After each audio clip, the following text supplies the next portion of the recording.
আসসালামু আলাইকুম ওয়া রাহমাতুল্লাহ। দর্শক, আমি আপনাদেরকে একটি কথা বলার আছে, বলতেছি কেন আপনাদের উদ্দেশ্যেই। কথাগুলো না বললেই নয়। আমরা এই ছাদের শাটারিংটা ধরছি, মোটামুটি সাদা শাটারিং পুরাটাই কমপ্লিট হয়ে গেছে।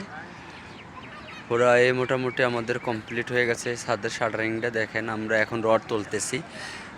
এখন অনেকে প্রশ্ন করবেন যে ভাই, সিট না বিছে আপনি কেন রড তুলতেছেন? আসলে এখন বর্ষার সিজন, কালবৈশাখী কখন আয়া সিটগুলো উড়ে নিয়ে যাবে এটা আমরা নিজেরও জানি না। আগে আমি ভীম বানবো, ভীম ভাইন্দা তারপরে ভীমটা ছাড়বো সাইডে, তারপরেই আমরা কিন্তু রডটা তুলবো ছাদের উপরে। মূলত এই কারণেই আগে রড তুলতেছি, কেন সিট বিছাতেছি না। সিটটা এখানে আমাদের রিজার্ভ করা আছে, সিট উপরে উঠে রাখছি, শুধু বান্দিয়া সিটগুলো রাখা দেবো। আমরা পরবর্তী যখন ভীমের রড বান্ধা শেষ হবে তারপরেই আমরা ছাদের রড বিছানোর আগে দিয়েই আমরা সিটগুলো বিছাবো, বিছিয়ে তারপরে রড ফালাবো। এই যে দেখেন, ভীমের রড তুলতেছি আমরা এখন।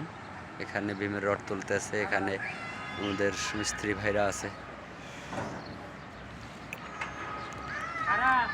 এই ছাদের বিমের হাইট হইল আমাদের ছোট, একদম 6 ইঞ্চি।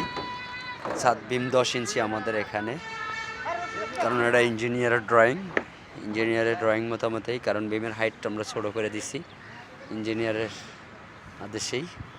দেখুন, মোটামুটি